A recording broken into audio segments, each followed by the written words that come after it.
இது கிராமிய பொருளாதார மேம்பாட்டு நிகழ்ச்சி. சார், நீங்கள் விவசாயத்தில் புதிய முறை, அதாவது இந்த பல பயிர் சாகுபடி அப்படிங்கிற மாதிரி பண்ணிகிட்டு இருக்கீங்க இன்றைக்கி. அப்படின்னா ஆமாம். அது பல பயிரில் முக்கியமாக மரங்கள் அந்த இது பண்ணிகிட்ருக்கீங்க. ஆமாம். அதை பற்றி கொஞ்சம் சொல்லுங்கள் எப்படின்ட்டு. இப்போ இன்றைக்கி வேலையாட்கள் பற்றாக்குறையால் வந்து நிறையா பெரு விவசாயிகளாக இருக்கட்டும், இது இல்லை சிறு விவசாயிகள் மரம் வைக்கிறாங்க. தேக்கு, மககனி, செம்மரம், அதுமாரி நிறைய மரம் வைக்கிறாங்க. அதுமாதிரி வரப்போ பார்டரை சுற்றியும் நிறையா இன்றைக்கி வந்து ஆளில் ஒரு பங்கு மரத்தை வச்சா தான் விவசாயி வந்து ஒரு வருமானத்தை எதிர்பார்க்க முடியும். தன்னோட ஒரு விவசாயிட்ட 4 ஏக்கர் இருக்குன்னா 1 ஏக்கராவது ஒரு மர விவசாயம் பண்ணணும்.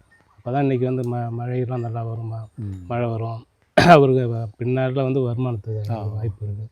அதுமாரி நிறையா இன்றைக்கி விவசாயிகள் வந்து அந்த மரப்பயிருக்கு மாறிக்கிட்டு இருக்காங்க. இப்போ அந்த விவசாயிகள் வந்து மரப்பயிருக்கு போகும்போது அவங்க வந்து அந்த மரத்தை வச்சு அவங்க வந்து அது வருமானம் பார்க்கணுன்னா குறைஞ்சது ஒரு 50லேருந்து ஒரு 60 ஆண்டு ஆகும். அந்த மரத்தை வெட்டி அவங்க பணம் பார்க்கணுன்னா, இப்போ வருமானம் பார்க்கணுன்னா. இப்போ அதுக்கான ஒரு மாற்று முயற்சியாக தான் நம்ம என்ன பண்ணுறோம், சமவெளியில் மிளகு. இப்போ மிளகு பார்த்திங்கன்னா மலை பிரதேசங்களில் விளையக்கூடிய பயிர்னு வந்து எல்லாருமே சொல்லுவாங்க. ஆனால் அந்த மிளகை வந்து சமவெளியில் இப்போ விளையும்னு சொல்லிட்டு நம்ம 2002 கொண்டு வந்து மாதிரி முயற்சியாக தான் முதல்ல கொஞ்சம் செடியை போட்டு பார்த்தோம். அது நல்லா வருமானம் வந்ததுக்கப்புறம் வந்து இப்போ ஒரு 5 ஏக்கரில் வந்து முழு பயிராக வந்து மிளகு விவசாயம் பண்ணிகிட்டு இருக்கோம்.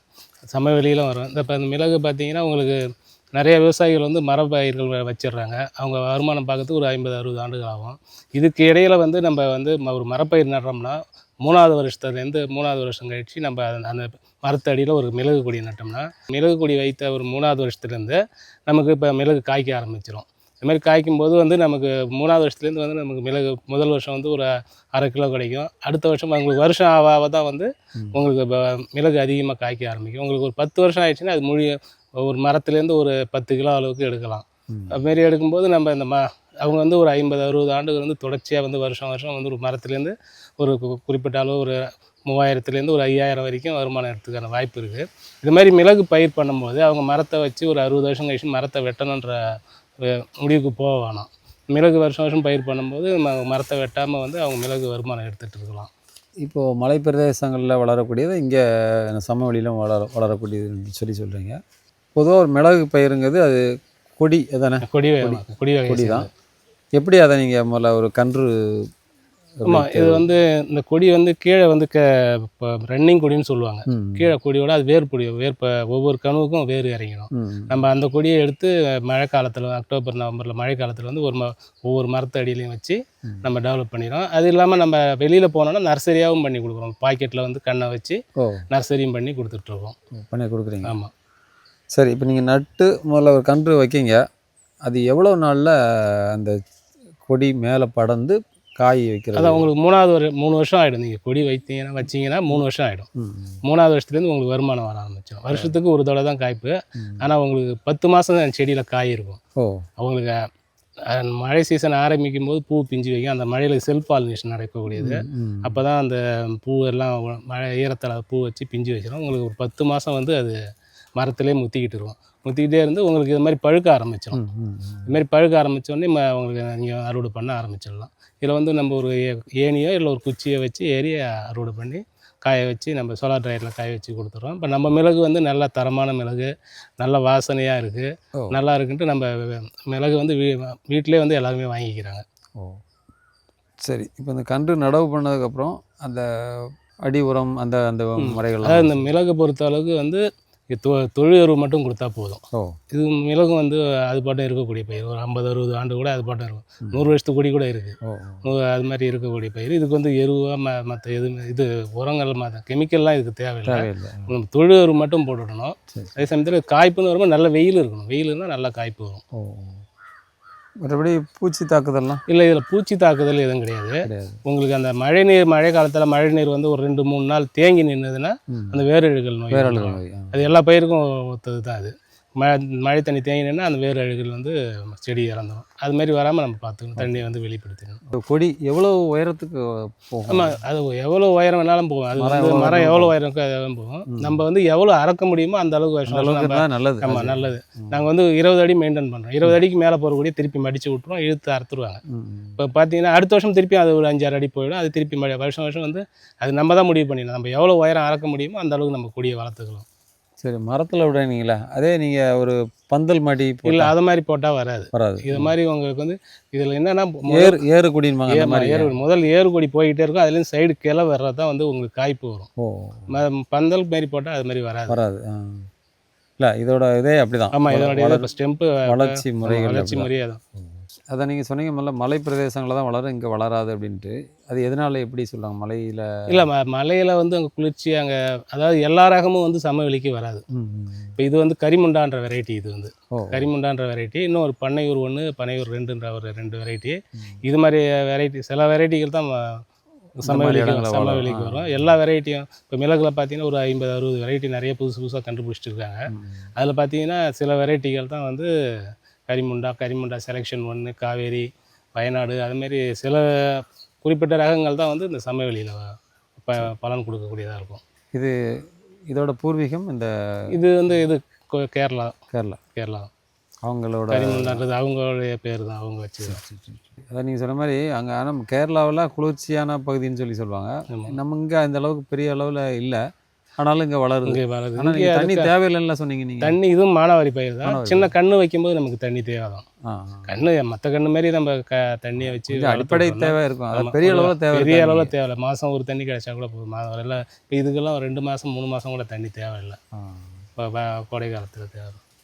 சில பேர் இந்த ஸ்ப்ரிங்க்லர் முறையெல்லாம் சொல்லுவாங்க. ஆமாம், ஸ்ப்ரிங்க்லர் முறை மேலே பண்ணால் அது பாலினேஷன் ஆகிறதுக்காக தான். மேலேருந்து தண்ணி இதாகும்போது உங்களுக்கு நிறையா அந்த துளிர் வச்சு பூ, இது செல்ஃப் பாலினேஷன் தானே. நீங்கள் சொன்னீங்க மழை காலத்தில் தான் அது வந்து அந்த பூ வச்சு பிஞ்சு விடும். அப்போ தான் அது விடும். அதே மாதிரி இப்படியும் பண்ணிக்கலாம். ஆமாம், இதில் பண்ணால் இன்னும் அதிக வருமானம், காய்ப்பை அதிகப்படுத்துறதுக்காக அந்த ஸ்ப்ரிங்க்லர் மெத்தட் அது மாதிரி பண்ணுறாங்க. அப்படி பண்ணுறாங்க. அது கொஞ்சம் செலவு ஆகும்.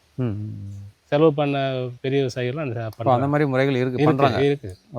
ஒரு சீசனில் வரக்கூடியதான்னு சொன்னீங்க. ஆனால் அறுக்க வந்துகிட்டே இருக்குமா எப்படி அது? ஆமாம், ஒரு வருஷத்துக்கு ஒரு காய்ப்பு தான் உங்களுக்கு.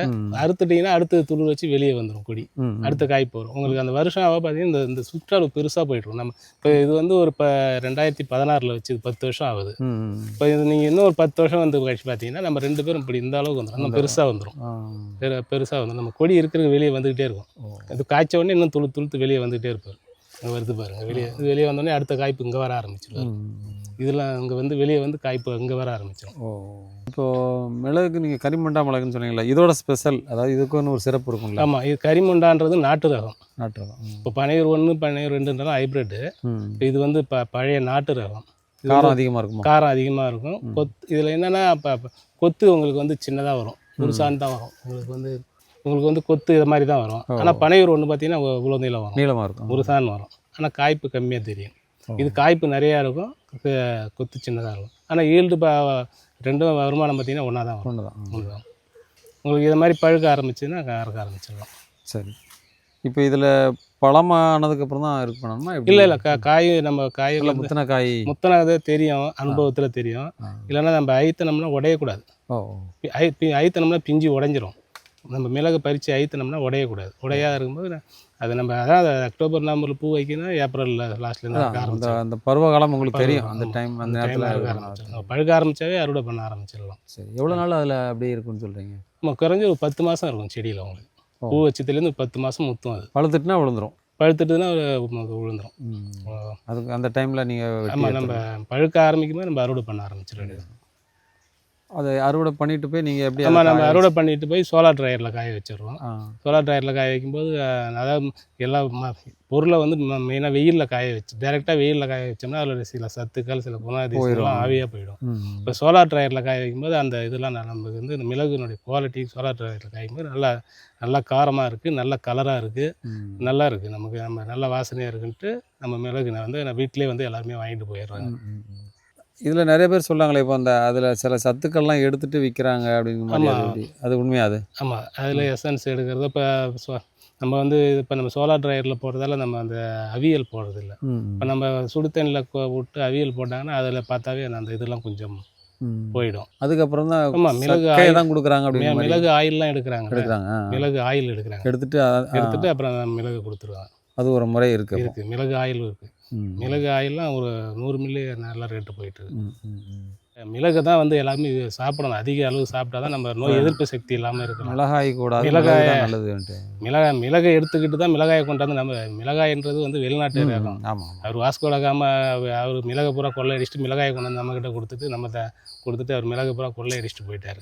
சரி. அது புரியாமல் மக்களும் அது தெரியாமல் இன்னமும் அந்த மிளகாயை சாப்பிட்டு வயிற்று புண்ணாக்கிட்டு இருக்காங்க. மிளகு இப்போ எல்லா பயிர்கள்லையும் அதாவது எல்லா மரங்களையும் ஏற்றி விட்டலாமா இதெல்லாம்? ஆமாம், எல்லா மரத்துலையும் இப்போ நம்ம பார்த்தீங்கன்னா முந்திரியில் பண்ணியிருக்கோம், தேக்கு மரத்தில் பண்ணியிருக்கோம், செம்மரத்தில் பண்ணியிருக்கோம், மகோகனியில் பண்ணியிருக்கோம். நேராக உயரமாக வளரக்கூடிய மரம் முந்திரியில் பாக்கில் பண்ணியிருக்கோம், வேப்ப மரத்தில் பண்ணியிருக்கோம். அதுக்கு ஏறத்துக்கான பிடிச்சி ஏறத்துக்கான ஒரு ஸ்டெம்பு தேவை. அதேமாரி கொஞ்சம் அதுக்கு வெயில் தேவை. 50% வெயில் கிடைக்கணும். வெயில் கிடைச்சாதான் நல்லா காய்க்கும். இது எல்லாமே கருமிளகு தான். ஆமாம், கருப்பு மிளகு, கருமிளகு, குறுமிளகுன்னு சொல்லுவாங்க, அந்த மாதிரி. ஆமாம், அந்த மிளகு தான். சரி, மிளகு சொல்லுவாங்களே, அதாவது ஒரு 10 மிளகு இருந்தால் பகையின் வீட்டில் கூட சாப்பிடலாம். ஆமாம், அதை பற்றி ஏதாவது உங்களுக்கு தெரியுமா? சரி, மிளகு வந்து எல்லா நோயை வந்து எதிர்ப்பு சக்தி உடையது. இப்போ கொரோனா காலத்தில் கூட என்ன சொன்னாங்க, இப்போ எல்லாம் மிளகு பொட்டுகள்லையும் சேர்த்து சாப்பிடுங்க, உங்களுக்கு கொரோனா அட்டாக் ஆகாது அப்படின்னு சொன்னாங்க. மிளகு வந்து மருத்துவ குணங்கள் உடையது. மிளகு தான் வந்து இன்றைக்கி பார்த்தீங்கன்னா நம்மளுடைய டாலரை நிர்ணயம் பண்ணுதுன்னு கேட்டிங்கன்னா அந்த மிளகு தான். அது வந்து அந்த காலத்தில் வந்து வாஸ்கோ ட காமா எதுக்கு வந்தாருன்னா, அங்கே கேரளா போய்ட்டு அந்த அங்கே இருக்கக்கூடிய அந்த மிளகெல்லாம் வாங்கிட்டு அவர் நாட்டில் கொண்டு போய் விற்கும்போது இங்கே வாங்கின விலையோட அங்கே 60 மடங்கு அதிகமாக விற்றுருக்காரு. 60 மடங்கு அதிகமாகதோடனே அந்த டாலர் நிர்ணயம் பண்ணது அந்த இதில் தான் வந்து டாலர் நிர்ணயம். அப்படி ஒரு வரலாறு இந்த மிளகுக்கு உண்டு. இன்னைக்கு டாலர் விலையை நிர்ணயம் பண்ணது எதுனா மிளகு தான். அந்தளவுக்கு சிறப்பானது. மிளகு சிறப்பானது. அந்த மிளகு அவர் வந்து நிறையா அங்கே போய்ட்டு மிளகு கேட்கும்போது எல்லாம் கொடுக்க மாட்டேன்னாங்க, அவங்க சாப்பிட்டுட்டு இருந்தாங்க. அவர் வந்து அங்கேருந்து மிளகாயை கொண்டாந்து விட்டு மிளகோட மிளகாய் தான் தரேன், இதை சாப்பிடுங்க, சொல்லிட்டு மிளகாயை விட்டுட்டு அவர் மிளகு பூரா கொண்டு போயிட்டார். அதில் ஆரம்பிச்சது தான் நம்ம மக்கள் மிளகாயை சாப்பிட மாறி போயிட்டாங்க. இப்போ திருப்பியும் இப்போ இன்னைக்கு மக்கள்லாம் அதெல்லாம் புரிஞ்சுக்கிட்டு திருப்பி மிளகுக்கு சாப்பிட நிறைய பேர் மாறிக்கிட்டு இருக்காங்க. மிளகாயை தவிர்த்து மிளகுக்கு வராங்க நிறைய பேர். இந்த காரத்தன்மை இதுக்கு தான் மிளகு சாப்பிட்டா தான் சரி. காரத்துக்கு இதுதான் மிளகு தான் மருத்துவ குணம் உடையது. இல்லை, மிளகு சொல்லுவாங்க நிறைய, அதாவது இது மட்டும் இல்லை, நிறைய இப்போ காய்ச்சலுக்கு கூட மிளகை ஒரு கஷாயம் வச்சு குடிக்கலாம்.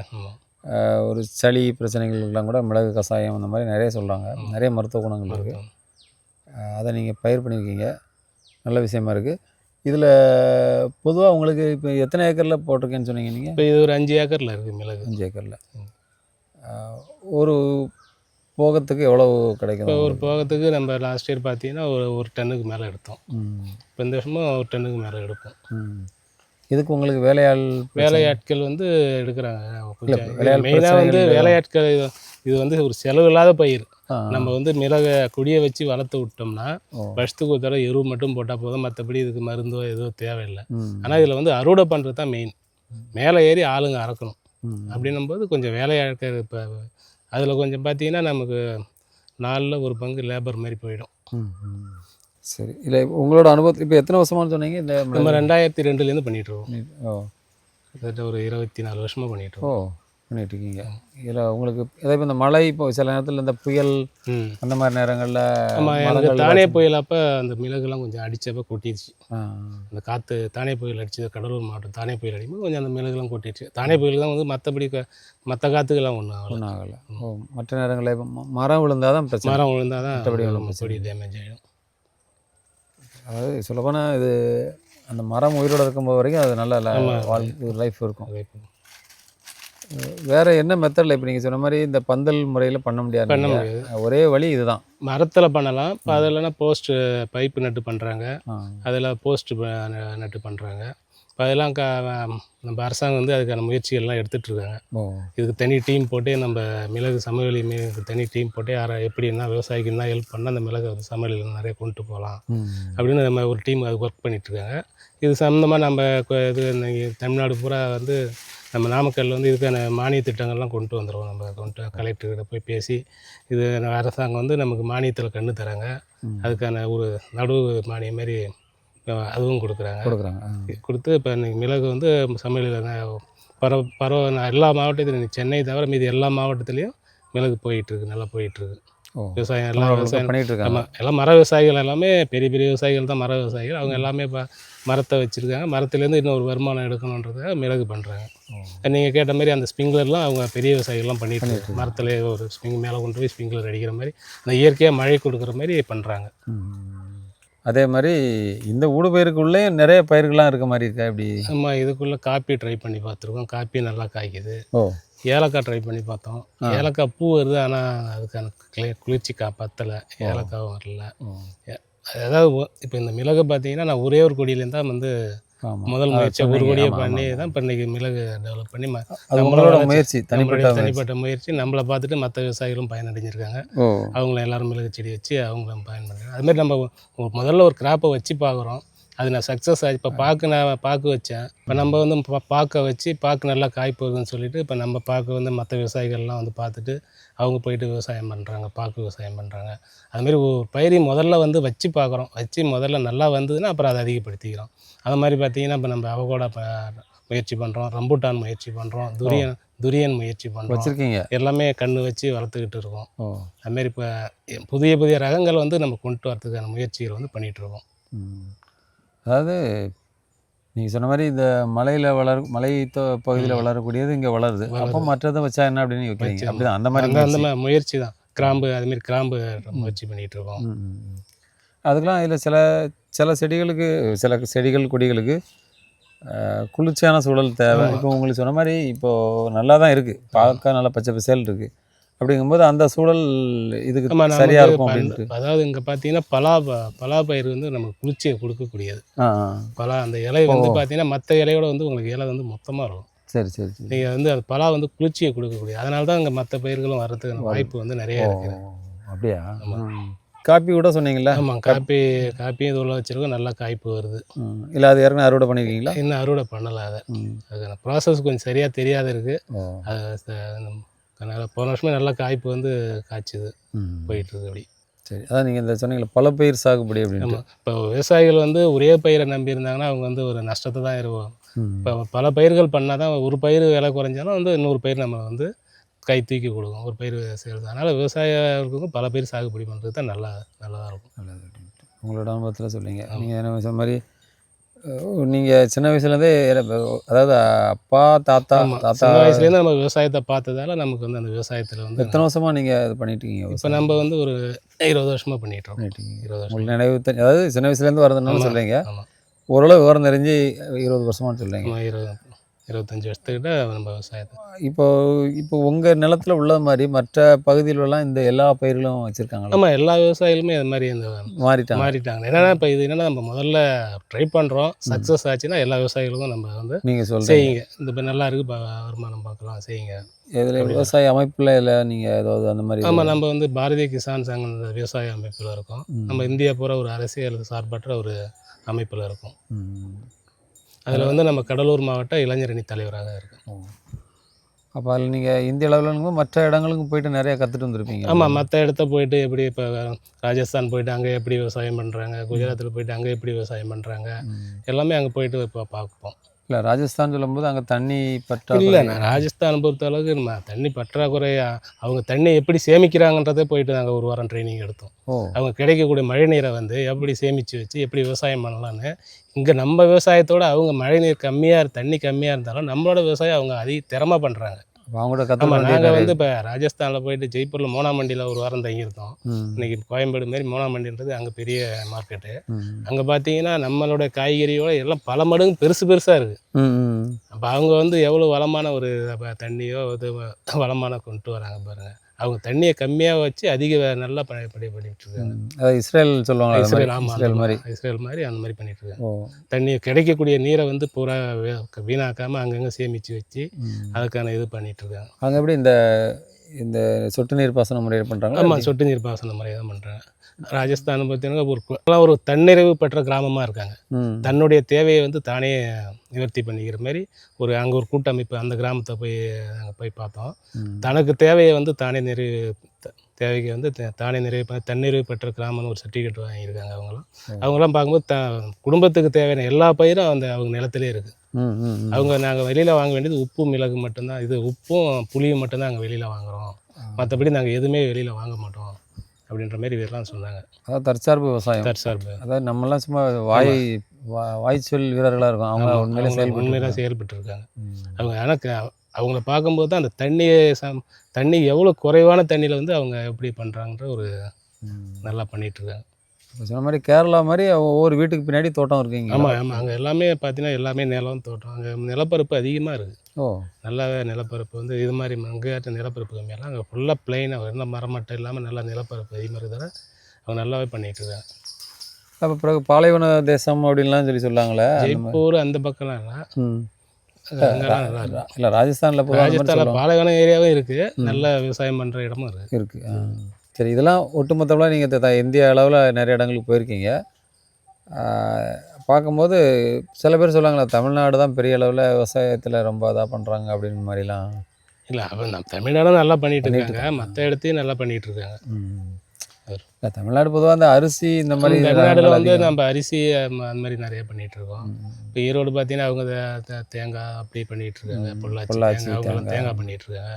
இப்போ பண்ருட்டி போனால் பலா முந்திரி இப்படி பண்ணிகிட்டு இருக்காங்க. இங்கே நம்ம தமிழ்நாடு விவசாயத்தையும் குறை சொல்ல முடியாது, இங்கேயும் நல்லா பண்ணிட்டு இருக்காங்க. அவங்க நம்ம விவசாயத்தோட அங்கே போய் பார்த்தா நம்மளோட இன்னும் நல்லா பண்ணிட்டு இருக்காங்க. அதையும் கதை நம்ம அதான் அந்த விஷயத்தை கற்றுக்கணும். அந்த விஷயத்தை கற்றுக்கிட்டு நம்ம பெருமைப்பட்டுக்கிட்டு இல்லாமல் மற்ற அவங்க குறைவான தண்ணியை வச்சுக்கிட்டு பண்ணுறாங்க. நம்ம இங்கே நிறைய நான் அதை தான் நிறைய நான் அந்த கருத்தை தான் நிறைய இடத்த பேசிக்கிட்டு இருக்கேன். நம்ம வந்து கிடைக்கக்கூடிய தண்ணியை வந்து நம்ம அதிகமாக பின்னாளில் வந்து தண்ணி தேவை இருக்க நீர் மட்டம் கீழே போயிட்டு இருக்கு. இப்போ அதனால் வந்து எல்லாம் வந்து இந்த சொட்டு நீர் பாசனத்தை பயன்படுத்துன்னு சொல்லிட்டேன். இப்போ என்னுடைய நிலத்தில் வந்து எல்லா இடத்துலையுமே சொட்டு நீர் பாசனம் தான். இப்போ அப்படி பார்க்கும்போது நமக்கு வந்து தண்ணியை வந்து நமக்கு சாதாரணமாக வாய்க்கால் பாசனத்தில் பாயிற தண்ணியில் வந்து சொட்டு நீர் பாசனம் மூலிமா பாசனம்னா நமக்கு அதில் 25% தான் அந்த தண்ணியை நம்ம யூஸ் பண்ணலாம்.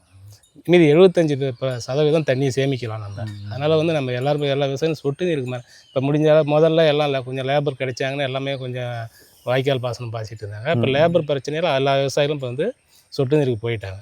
இப்போ பண்ருட்டியை பொறுத்தவரை எல்லா விவசாயமே எல்லாமே இந்த சொட்டு நீருக்கு போயிட்டாங்க. அதுக்கான அரசும் மானியத்தில் சிறு விவசாயிக்கு முழு மானியம் தராங்க, பெரு விவசாயிக்கு வந்து 75% மானியத்தில் தராங்க. அது மாதிரி பண்ணிகிட்ருக்காங்க. ஆனால் இதில் வந்து விவசாயி கொஞ்சம் பிரித்து பார்க்குறாங்க. அப்போ மத்திய அரசு மாநில அரசு இதில் எல்லா விவசாயம்னு கொண்டு வந்தாங்கன்னா நல்லாயிருக்கும். இப்போ நடுவே பலாமரமும் நிற்குது, ஆனால் அதுலலாம் இந்த மிளகு கொடியை காணலையே. ஆமாம், உங்களுக்கு அந்த மிளகு கொடி அதில் ஏறிச்சுன்னா ஃபுல்லாக இது மாதிரி மரம் ஃபுல்லாக மூடிடுச்சுன்னா உங்களுக்கு அந்த பலா காய்ப்பு வந்து நின்றும். அதனால் வந்து பலா மரத்தில் மட்டும் அந்த மிளகு கொடியை ஏற்ற மாட்டோம், கட் பண்ணி விட்டுருவோம். ஆமாம், வைக்க மாட்டோம். அந்த அதுக்கு அடியில் மிளகு கொடி வைக்க மாட்டீங்க. ஓ, சொன்ன மாதிரி அங்கே வச்சா தானே வளரும். இங்கேருந்து நீங்கள் அந்த சரி மற்றபடி இதில் வச்சுருக்கிறது எல்லாமே தேக்கு மரம். தேக்கு இதில் தேக்கு மரம் இருக்குது, செம்மரம். இது பார்த்தீங்கன்னா உங்களுக்கு செம்மரம், அது தேக்கு. சரி. அதாவது இப்போ உங்களோட அனுபவத்தில் எந்த மரங்கள் இதுக்கு இந்த ஏறு கொடிக்கு மிளகு கொடி ஏற்றணுன்னா நம்ம 10க்கு 10 போட்டு தேக்கு தான் நமக்கு வந்து அந்த மிளகு கொடி உகந்த மரம். ஏன்னா மற்ற மரம் செம்மரமோ அந்த மகோகனியை வச்சோம்னா நமக்கு அது வந்து ஃபுல்லாக நிழலாகிடும். நிழல் இருந்ததுன்னா காய்ப்பு வராது, வெயில் கொடுத்தா தான் காய்ப்பு வரும். நம்ம அந்த மாதிரிலாம் வச்சா வெட்டுற மாதிரி இருக்கும், மேலே கவாத் பண்ணி கொடுக்கணும். தேக்குன்னா உங்களுக்கு வந்து அந்த இலை விழுந்துக்கிட்டே இருக்கும், இப்போ இலை ஃபுல்லாக நிற்காது. ஆனால் 50% வெயில் வந்து உள்ளே வந்துடும், ஆட்டோமேட்டிக்காக வந்துடும். அதனால் நீங்கள் மிளகு போடணும், அடர்த்தியாக இருக்காது. மரமும் மரப்பயிர் பண்ணி மிளகு போடணும்னா நீங்கள் வந்து தேக்கு தான் வைக்கணும். இப்போ குறைஞ்ச ஒரு 10க்கு 10 இடைவெளி போட்டு வச்சிங்கன்னா நல்லாயிருக்கும். இல்லை அது தேக்கு உதாரணத்துக்கு இப்போ நான் மிளகு வைக்கணும்னு வச்சுக்கங்களேன், தேக்கு எவ்வளோ உயர செடியில்? ஆமாம், உங்களுக்கு தேக்கு மரம் வச்சு 3 வருஷமாவது ஆகணும். அதான் உங்களுக்கு வந்து ஒரு இவ்வளோ பெருசாக நம்ம கை பிடிக்குது. ஏன்னா அந்த கொடி ஏறினா அந்த மரத்தை நமக்கு வந்து மெயின் வந்து மரப்பயிர் தான் நம்ம பண்ணுறோம். இதில் வந்து ஒரு அடுத்தது ஒரு எக்ஸ்ட்ரா ஒரு வருமானத்துக்காக தான் நம்ம மிளகு கொடி வைக்கிறோம். அதனால் அந்த மரம் வந்து ஒரு 3 வருஷத்தில் வந்து உங்களுக்கு அந்த ஏறுற அளவுக்கு வந்து உங்களுக்கு மரம் பெருத்துரும். 3 வருஷத்துக்கு அப்புறம் நீங்கள் வந்து கொடி வச்சிங்கன்னா அது ஒரு 2 வருஷம் ஆகிடும் கொடி வளர்கிறதுக்கு. அதுக்குள்ளே அந்த வச்ச நம்ம மெயின் தேக்கு மரமும் கொஞ்சம் பெருசாகிடுச்சுன்னா ஏற 3, 2, 5 வருஷத்தில் அது வந்து பெருசாகிடும், ஏற ஆரம்பிச்சு. சரி. இது 2 ஏக்கர் வச்சுக்கிங்களா? இது 1 ஏக்கர், இந்த இடம் 1 ஏக்கரு. இது கரிமுண்டான்ற வெரைட்டி இந்த 1 ஏக்கரில் வச்சுருக்கோம். வேறு எதுவும் பனையூர் 1 பனையூர் 2ன்றது அது உள்ளே இருக்குது, வேறு இடத்துல இருக்குது. அது ஒரு 2 ஏக்கரில் வச்சுருக்கோம், இதேமாரி முழு இடத்துலையும். அப்புறம் மற்றபடி வரப்பு ஓரமாக இருக்கிற இப்போ தேக்கு மரம், தென்னை மரம், பனை மரம், தென்னை பனையிலையும் கூட தென்னை அதுங்கிற மாதிரி உயரமாக வளரக்கூடிய இன்றைக்கி பனை மரத்தெல்லாம் முன்னாடி நிறைய நானே ஒரு 10 மரத்துக்கு வெட்டிருக்கேன். ஆனால் அதெல்லாம் இப்போ ஏன் வெட்டணும்னு ஒரு வருத்தமாக இருக்குது. ஏன்னா இப்போ நான் ஒரு பனை மரத்துலேயும் ஒரு 2000-3000 வருமானம் தான் எடுத்துகிட்ருக்கேன். நான் நிலத்தில் இருக்கக்கூடிய பனை மரத்தில் இப்போ பனை மரத்தை வெட்டக்கூடாதுன்ற அளவுக்கு போயிட்டேன் நான். நிறைய தகவல்கள் சொன்னீங்க. ஏற்கனவே நீங்கள் பலா, முந்திரி, இந்த ஏறுகொடியாக மிளகு, பாக்கு எல்லாம் பண்ணுறீங்கன்னு சொன்னீங்க. அது பொதுவாக பண்ருட்டி கடலூர் மாவட்டம் அப்படி தானே? ஆமாம். இங்கே ஓரளவு போதுமான அளவு நீர் ஆதாரம் எப்படி? ஆமாம், நீர் ஆதாரம் இங்கே போதுமான அளவுக்கு இருக்குது. இப்போதைக்கு வந்து இல்லை மழை பெஞ்சா அதாவது கடலூர் நிறைய புயல் மழை அப்படிலாம் நிறைய புயல் மழை பாதிக்கக்கூடிய மாவட்டம் கடலூர் மாவட்டம் தான். இருந்தாலும் நாங்கள் நீர் ஆதாரம் வந்து எல்லாமே இங்கே போர் வசதி இருக்குது. எல்லாம் ஒரு 150 அடியில் போய்ட்டு இங்கெல்லாம் முதல்லலாம் கவலை வச்சு இறைச்ச மாட்டு கவலை வச்சு அந்த காலத்தில் ஓட்டினாங்க. அப்புறம் நெய்வேலி பிரச்சனையால் நெய்வேலியில் தண்ணி நிறைய எடுக்கிறதால நீர் மட்டம் வந்து கீழே ஒரு 150 அடிக்கிட்ட போயிட்டுது. இப்போ அந்த லெவலில் இருந்துகிட்டு இருக்குது. இப்போ மழை நீரும் கொஞ்சம் யாரெல்லாம் விவசாயிகள்லாம் மழை நீர் வெளியே போக கொஞ்சம் அங்கங்கே தேக்கிறதால கொஞ்சம் கீழே மழை நீர் வாட்டர் லெவலும் கொஞ்சம் உயர்ந்துகிட்டு இருக்குது. அதனால் அந்த கொஞ்சம் பிரச்சனை இல்லாமல் தண்ணி பிரச்சனை விவசாயம் பரவாயில்லாமல் போயிட்டு. ஆமாம். நல்லது, மகிழ்ச்சி. நன்றி சார்.